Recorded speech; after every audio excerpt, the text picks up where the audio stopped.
അവളുടെ ആട്ടും തുപ്പൊന്നും എനിക്കറിയാൻ മേലായിട്ടല്ല. പക്ഷേ ഇപ്പോഴത്തെ എന്റെ സ്ഥിതി അതായിപ്പോയി.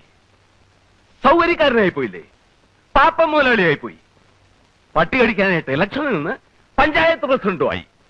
ഇല്ലെങ്കിൽ എന്റെ പഴയ സ്വഭാവത്തിനായിരുന്നെങ്കിൽ ഏലിയമ്മയും മക്കളെയും കൂടി ചവിട്ടിയും പുറത്തിറക്കിയേനി. ഉള്ളതാപ്പാ, അപ്പന്റെ ഈ മണാഗുണ വർത്തമാനമല്ലാതെ പ്രവൃത്തിയിലൊന്നും കാണാനില്ല. ഒരു ദിവസത്തേക്ക് എന്നെ ഒന്ന് ഫ്രീ ആയിട്ട് വിട്. ആ തള്ളയും മക്കളെയും കൂടെ ചവിട്ടി ഞാൻ വഴിയിറക്കി കാണിച്ചു തരാം. ഒന്നാം തരം ഒരു വീടും ബംഗ്ലാവും കെട്ടിയിട്ട് അതിന്റെ മുമ്പിൽ കുടികിടപ്പുകാരെ പോലെ ഒരു കൂനാമൂച്ചി പെരയും അതങ്ങോട്ട് തട്ടിപ്പൊളിച്ച് കളഞ്ഞ നമ്മുടെ വീട്ടിന് എന്നാ ഷോ ആയിരിക്കും അപ്പാ പുറത്തുനിന്ന്. അപ്പൻ എന്നാ അത് മനസ്സിലാവാത്തത്? കൊല്ലം രണ്ടായില്ലേ ഇറങ്ങിത്തരാൻ പറഞ്ഞിട്ട്? പൊന്നുമല കൊടുക്കാമെന്ന് പറഞ്ഞിട്ടും ഇറങ്ങുന്നില്ല. ഇനി അങ്ങോട്ട് ചവിട്ടി ഇറക്കണം. അപ്പനൊന്ന് കണ്ണടയ്ക്കാമോ? ഞാൻ ഇറക്കിത്തരാം. മോനെ ജിമ്മി, നീ നല്ല ജീവനോടിരിക്കുന്നത് കണ്ടിട്ട് കണ്ണടച്ചാൽ മതിയെന്ന് ഈ അപ്പനുണ്ട്. വളരെ കഷ്ടപ്പെട്ട ആ തള്ളയില്ലാത്ത നിന്നെയും ഈ കുഞ്ഞിനെയും ഞാൻ വളർത്തി ഈ നിലയിലാക്കിയത്. ആ ഏലിയാമ്മയുടെ ആങ്ങളമാരുണ്ടല്ലോ, ഗജപോക്രികള്, ഉപ്പുകണ്ടം ചട്ടപ്പിമാര്, അവരെ നീ തല്ലിയിറക്കും. അവന്മാര് വന്ന് നിന്നെ എടുത്തിട്ട് മെതിക്കും. എന്റെ പൊന്നപ്പാ, അതൊക്കെ പിച്ചാത്തിയും വെട്ടുകത്തിയും കേസാ. ഞാനേ തോക്കെടുക്കും, തോക്ക്. ആ തോക്കും വെടികൊണ്ട് ഒന്നും വേണ്ട. ഇന്ന് വികാരി അച്ഛൻ ഒരു കോംപ്രമൈസ് വെച്ചിട്ടുണ്ട്. നോക്കട്ടെ എന്താവുന്ന്. മരം കയറി മറിയാമ്മേ. നിന്റെ തള്ളയാടാ മരം കയറി മറിയാമ്മ. ഞാൻ എന്റെ തള്ളയെ തന്നെയാ വിളിച്ചത്. വെറുതെ അല്ലടാ മരമാക്രി. നിന്റെ തന്ത ഷാപ്പിലിരുന്ന് തന്തയ്ക്ക് 7 ദിവസം മുമ്പുണ്ടായവനെ എന്ന് നിന്നെ വിളിക്കുന്നത്. ഒരുത്തം കെട്ടവനെ. എനിക്ക് പള്ളിയിൽ പോയാലുള്ളതാ. വന്ന് കാപ്പിതാളല്ലേ?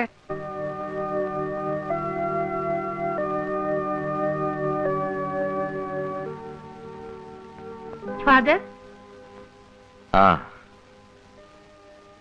വേദപാഠം പഠിപ്പിക്കാൻ വരില്ല എന്ന് പറയാൻ വരികയായിരിക്കും, ഇല്ലയോ? നല്ലത് വരും കുഞ്ഞെ. വിവാഹമെന്ന കൂദാശിയുടെ അർത്ഥം, അതിന്റെ വ്യാപ്തി ഞാൻ നിനക്ക് പറഞ്ഞു തരേണ്ട കാര്യമില്ലല്ലോ. തിരുസഭയുടെ നിയമങ്ങൾ അനുസരിച്ച് ഒരു നല്ല കുടുംബവും കുഞ്ഞുങ്ങളും ജീവിതവും ഒക്കെ കെട്ടിപ്പടുക്കാൻ ശ്രമിക്കണം. പുരുഷന്റെ സൗന്ദര്യമോ പണമോ അല്ല കാര്യം. മനസ്സുകൾ തമ്മിലുള്ള ഐക്യമാണ് ക്രിസ്തീയ വിവാഹത്തിന്റെ അടിത്തറ. അച്ഛോ, ഞാൻ പറയുന്നതിൽ എന്തെങ്കിലും അന്യായം ഉണ്ടെങ്കിൽ അച്ഛൻ പറയണം. ഇവരിപ്പോ പറയാൻ പോകുന്നത് ഞാൻ ഈ ഇടവക തെണ്ടിക്കയറി വന്നവനാണ്, വരത്തനാണ്. അതെ, വരത്തൻ തന്നെയാ. 40-40 വർഷം മുമ്പ് ഞാനിവിടെ വന്നതാ. വളരെ കഷ്ടപ്പെട്ടും വേലയെടുത്ത് ജീവിച്ചും കുറെ കാശുണ്ടാക്കിയതാ. ഈ ഇടവകയിൽ ആരും കണ്ടാ ദൂഷ്യം പറയാത്ത, പട്ടണത്തിൽ നിന്ന് പോലും ആൾക്കാർ വന്നാ ദൂഷ്യം പറയാത്ത ഒന്നാന്തരം ഒരു ബംഗ്ലാവ് ഞാൻ ഉണ്ടാക്കിയിട്ടുണ്ട്. ഒറ്റ ബ്ലോക്കിൽ എനിക്ക് 10 ഏക്കർ സ്ഥലമാണത്. എന്നാൽ എന്റെ നടവാതിക്ക വന്ന് ഒരു 1/2 ഏക്കർ സ്ഥലത്ത് ഇവർക്ക് വന്ന് കിടക്കേണ്ട കാര്യം എന്താ? സമ്മതിച്ചു, അത് അവരുടെ സ്ഥലമാ, അപ്പനപ്പൂപ്പന്മാർ മുതലുള്ള സ്ഥലമാ. ഞാനതിന് ഈ നാട്ടിലെങ്ങും കിട്ടാത്ത വില കൊടുക്കാമെന്ന് പറഞ്ഞു. ഇതിപ്പോ ഇത്രയും നല്ല വീടും കെട്ടിയച്ച് ഞാൻ അവരുടെ പറമ്പിൽ കൂടെ കാറ് വിടണം. അതങ്ങോട്ട് മാറ്റിയാ എനിക്ക് നല്ല ഒന്നാന്തരം ഒരു പൂന്തോട്ടം ഉണ്ടാക്കാം. എന്റെ വീടിന് വഴിയുന്ന നല്ല ഒരു ദർശനവും കിട്ടും. കാര്യം ഇത് പള്ളിമേടയാണ്, പഞ്ചായത്ത് ഓഫീസ് അല്ല. എന്നാലും പൊതുസ്ഥലത്ത് പറയേണ്ട ചില കാര്യങ്ങളൊക്കെ ഒരു പഞ്ചായത്ത് മെമ്പർ നിലയ്ക്ക് പറയാതിരിക്കാൻ എനിക്ക് നിവൃത്തിയില്ല. എടാ കൊച്ചുകുപ്പി, ഇതില് മിഖായിലേട്ടൻ എന്നാ പറയാനുള്ളത്? അച്ഛോ, ഞങ്ങള് കൂനാമൂച്ചി. അച്ചോ, ഞാൻ പറയാം. ഇത് ഞാൻ പറഞ്ഞാൽ ശരിയാവത്തില്ല. കാരണം മുഴുത്തോരെ കാണുമ്പോ ഇത് ഞാൻ വിറയ്ക്കും. എനിക്ക് വിറയ്ക്കത്തില്ല. എന്റെ അപ്പനും അമ്മയും ഓലമിടഞ്ഞ ചാണകമാരി വിറ്റു ഉണ്ടാക്കിയ സ്ഥലമാ. എനിക്ക് ശ്രീധരൻ തന്ന സ്ഥലമാ. ആ സ്ഥലത്തൊരു കൂര കെട്ടിയാ ഞങ്ങള് കിടന്നത്. അത് ചിലപ്പോ പാപ്പന് ഓർമ്മയുണ്ടാവും. അരിയില്ല, ഉപ്പില്ല, മുളകില്ല എന്നൊക്കെ പറഞ്ഞ് തന്റെ ചത്തുപോയ പെമ്പിള 100 തവണ കയറി ഇറങ്ങിയിട്ടുണ്ട്. അവിടെ താനും കയറിയിട്ടുണ്ട്. ചത്തുപോയ എന്റെ അപ്പന്റെ അമ്മയുടെ വേർപ്പ് ആ സ്ഥലം. ആ പറമ്പ് കൊത്തിക്കളയ്ക്കുമ്പോ ഞാൻ അവരെ ഓർക്കും. അച്ചോ, എനിക്ക് അവിടുന്ന് മാറാൻ പറ്റുകയില്ല. പിന്നെ ആകെയുള്ള 1/2 ഏക്കർ സ്ഥലത്ത് നിന്ന് 4 സെന്റ് സ്ഥലം ഇവർക്ക് എങ്ങനെ വഴിക്ക് വിട്ടുകൊടുക്കും? ഇയാളെ വേറെ പോകാൻ. അച്ചോ, എന്തെങ്കിലും കടുങ്കൈ ഞാൻ ചെയ്തെന്നിരിക്കും. അപ്പൊ പിന്നെ പള്ളിയിൽ നിന്നൊരു ചോദ്യം ഉണ്ടായിരുന്നു. ആ, അത് തന്നെയാ ഞാനും പറയുന്നത്. എന്തെങ്കിലും കടുങ്കൈ ഞാനും ചെയ്തെന്നിരിക്കും. എന്റെ കൈ അത്ര മോശമൊന്നുമല്ല. ഏലിയാമേ, ദൈവത്തിന് നിരക്കാത്ത വർത്താനം പറയരുത്. നിങ്ങളൊന്നും മിണ്ടാതിരിക്കണ്ടേ മതി.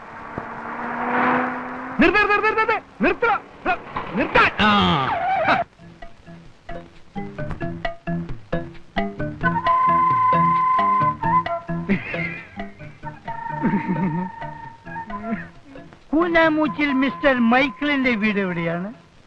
I am caught. അതെ, കുഴിക്കൊച്ചി. കൊങ്ങാണ്ടൂരുകാരൻ കുഴിക്കൊച്ചി. കോട്ടയത്ത് റെയിൽവേ സ്റ്റേഷനടുത്ത് സ്റ്റേഷനറി കട നടത്തുന്ന മുണ്ടക്കയത്ത് 8-10 ഏക്കർ റബ്ബർ തോട്ടമുള്ള കുഴിക്കൊച്ചി. വയസ്സ് ഈ വരുന്ന നേരത്തിൽ 61 തികയും. ഈ പ്രദേശത്തൊക്കെ അപ്പം നമ്മളെ അറിയും. ചേട്ടനോട് ചില പ്രധാനപ്പെട്ട കാര്യങ്ങൾ സംസാരിക്കാൻ. ചേട്ടനോട് മാറിയിരുന്നേ. അതാണെങ്കിൽ മാറിയിടോ കൊച്ച. വണ്ടി വിട്, വണ്ടി വിടോ.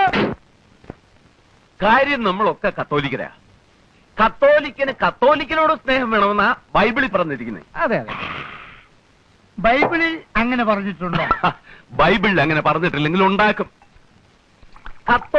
കത്തോലിക്കനോട് സ്നേഹം വേണം. വേണം. പക്ഷേ അതിലൊരു തിരുത്തുണ്ട്.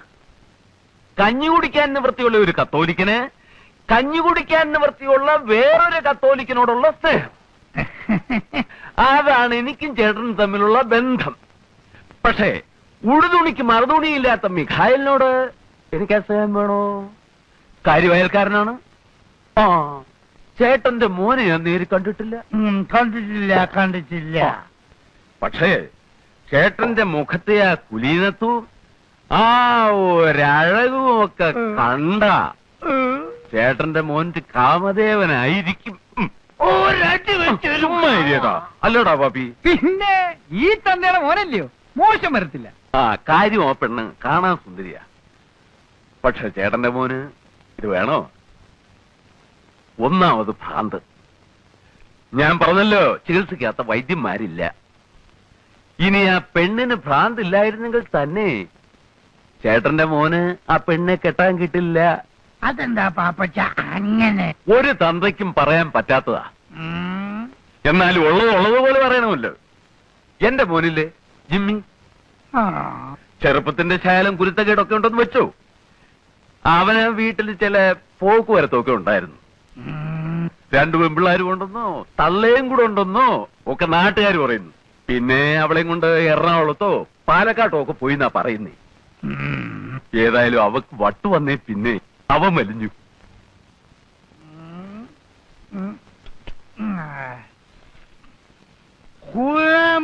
മിസ്റ്റർ മിഗേൽ ഒന്നോടാ ഇവിടെ ഇറങ്ങി വാടാ പട്ടി.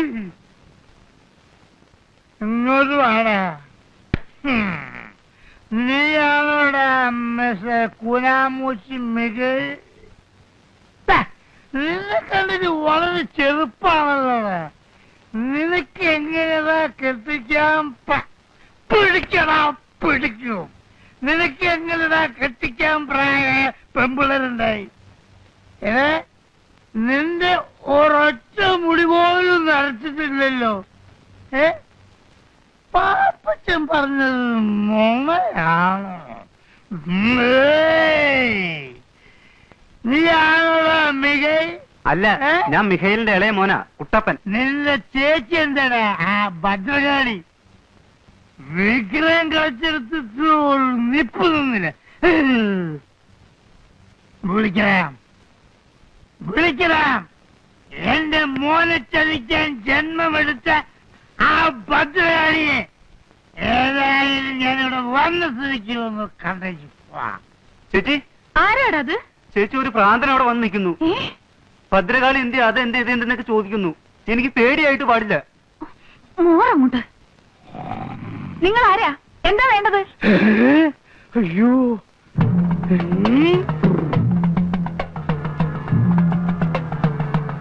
കൈകൊണ്ട് നിൽക്കുകയാണെന്നാ തോന്നുന്നത്. കർത്താവേ, നീ ചുട്ട കോഴിയെ പറപ്പിക്കല്ലടി. നിനക്കെന്റെ മോന വേണല്ലടി ഭദ്രകാളി. അയ്യോ എടാ കുട്ടപ്പ, വഴിയിലെങ്ങനെ നോക്കിക്കേ, അപ്പം വരുന്നുണ്ടോന്ന്. അയ്യോ ഇതെന്താ ഭ്രാന്തോ? നിന്റെ അപ്പന് എന്നാ മോളെ? എന്നാ താനായിരിക്കും മിസ്റ്റർ മിഗേൽ. എന്നെ മനസ്സിലായോ? അങ്ങനെ നോക്കണ്ട. അയ്യോ എന്റെ കർത്താവേ, ചേട്ടൻ ഇരുന്നാട്ടെ. എന്നെങ്ങനെ ഇരുത്താൻ നോക്കണ്ട. പെണ്ണെ, നിനക്ക് മനസ്സിലായില്ലേ? നിന്റെ അമ്മായിപ്പനാകാൻ പോകുന്ന ആളാടി. രാവിലെ എങ്ങോട്ടൊന്ന് പട്ടച്ചാരയൊക്കെ കേറ്റിട്ട് വന്നിരിക്കുക. പട്ടച്ചാരയോ?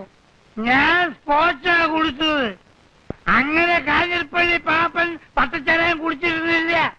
കുടിച്ചിരുന്നു. ഇപ്പൊ അപ്പോ 15 years old. Gold is old. എടോ മികേലെ, കള്ളപ്പുണ്യാള, തന്റെ ഭദ്രകാളി കൂടിയ മകളെ എന്റെ മകന് കെട്ടിച്ചു കൊടുത്ത് എന്നെ പറ്റിച്ചേ നോക്കുകയാണല്ലേ. താനെന്തോടെ ഉമ്മ വെച്ച് കളിക്കണം. ദൈവത്തിന് നിരക്കാത്ത വർത്താനം പറയല്ലേ എന്റെ പൊന്നു കൊച്ചേ. ഏത് ഭദ്രകാളുടെ കാര്യാ? നിങ്ങൾ കള്ളും കുടിച്ച് അതും ഇതും പറയാതെ. എടാ മികേലെ, ഉളുപ്പില്ലാത്തവനെ. എടാ രാവിലെ വീട്ടിൽ വന്ന് അനാവശ്യം പറയരുത്. എവിടെ എന്റെ കൊട എവിടെ? ഓടി, ഓടി അങ്ങോട്ട്. വേണ്ട. നമുക്ക് സമാധാനം ഉണ്ടാക്കാം. എന്തിനാ? ഓടി, ഓടി വിടാൻ. അമ്മച്ചി, വേണ്ട അമ്മച്ചി. വേണ്ട. തള്ളയ്ക്ക് കൊടുത്തോ? അതേടാ പട്ടേടാ. ഓടി, വിടി എന്നെ. എടാ ഇപ്പൊ ഞാൻ എന്റെ പോണേ. വീട് ഞാൻ പിന്നെ വിളിക്കോട്ടെ. എടാ അവിടെ നിൽക്കണം. ഇയാൾക്ക് അവിടെ എന്നാ നിൽക്ക്. പറ്റി എന്റെ കർത്താവേ? നിങ്ങൾക്ക് ബുദ്ധി വന്നില്ലേ എന്റെ മനുഷ്യ? ആ പാപ്പനുണ്ടല്ലോ, അവന്റെ വേലയാ. പറഞ്ഞത് കേട്ടില്ലേ? അവിടുന്ന് കൊടുത്ത പട്ടയും ചാരായം എല്ലാം കുടിച്ചേച്ചും വന്നേച്ചാ ഇവൻ ഈ വർത്താനം എല്ലാം പറഞ്ഞത്. അങ്ങോട്ട് ചെന്ന് 4 വർത്താനം ഞാൻ പറഞ്ഞേച്ചും വാ. പോയിട്ട് വരെ. പാപ്പനുണ്ടോ അവിടെ? കാഞ്ഞിരപ്പള്ളി പാപ്പനുണ്ടോ അവിടെ? ആ മിഖായലേ ഇടണോ? എന്താ വിശേഷം? അല്ല, ഒരു കാര്യം ചോദിക്കാനുണ്ടായിരുന്നു. ചോദിക്കാന്നേ, ഇങ്ങോട്ട് വരണം, കേറി വാ. പാപ്പച്ചൻ ഒന്ന് ഇങ്ങോട്ട് ഇറങ്ങി വന്നേ. എന്നോട് കാര്യം വല്ലതും പറയാനുണ്ട്, ഇങ്ങോട്ട് കേറി വരണം മനുഷ്യാ. വാ. എന്താ വസ്തുവിന്റെ കാര്യം വല്ലതും പറയാനാണോ? അതെങ്കിൽ കൊടുത്തേരും മിക്കായാലേട്ടാ. കണ്ടില്ല എന്തെല്ലാം പ്രശ്നങ്ങളാണ്. കല്യാണം മുടങ്ങുന്നു, അലമ്പുണ്ടാവുന്നു, അതങ്ങ് കൊടുത്തേക്കുന്നേ. പാപ്പച്ച നല്ല വില കൊടുത്തേക്കണം. പറ്റിക്കരുത്. കാര്യം എന്തൊക്കെയാണെങ്കിലും അങ്ങനെ സീതനം കിട്ടിയതാ. അങ്ങേര് വളരെ ദേഹം വെച്ച് നല്ല ആദായം ഉണ്ടാക്കിയിട്ടുണ്ട്. വസ്തു തരത്തില്ല എന്ന് വെച്ച് അയലോക്കത്തിൽ നിന്ന് പാപ്പൻ ഞങ്ങൾ എങ്ങനെ ഉപദ്രവിക്കുന്നത് ദൈവത്തിന് നിരക്കാത്ത പണിയാ. കാര്യം എന്താണെന്ന് വെച്ചാ പറയൂ. എന്തിനാ കാടും പടപ്പൊക്കെ? എന്റെ മോൾക്ക് ഭ്രാന്തില്ലാന്ന് പാപ്പനറിയാലോ. അത് കൊള്ളാം. ഇയാളുടെ മോക്ക് എന്തൊക്കെ അസുഖമുണ്ടെന്ന് അന്വേഷിക്കലല്ലേ എന്റെ ജോലി. എന്റെ മോളിക്കുട്ടിയെ കാണാൻ വന്ന കൊങ്ങാണ്ടൂർക്കാരനോട് പാപ്പൻ എന്നാ പറഞ്ഞേ? എന്തിനാ അയാൾക്ക് പട്ടിയും പന്നിയിറച്ചിയും കൊടുത്ത് വേണ്ടാധീനം കാണിച്ച്? എനിക്ക് ഇഷ്ടമുള്ളത് പറയും. എന്റെ വീട്ടിൽ വരുന്നവർക്കേ പട്ടയല്ല, സ്കോച്ചും പന്നിയിറച്ചിയും കരിമീൻ പൊള്ളിച്ചതും ഒക്കെ കൊടുക്കും. താൻ ആരാ അത് ചോദിക്കാൻ? എന്തിനാ പാപ്പ ഇങ്ങനെ ദൈവത്തിന് നിരക്കാത്ത വർത്താനം പറയുന്നേ? ഉത്തിരിപ്പ് കടമുള്ളതാ കേട്ടോ. കല്യാണം മുടക്കുന്നത് പോലെ ഒരു കൊടിയ പാപം വേറെ ഇല്ല. ഒന്ന് പോടോ ഉപദേശി.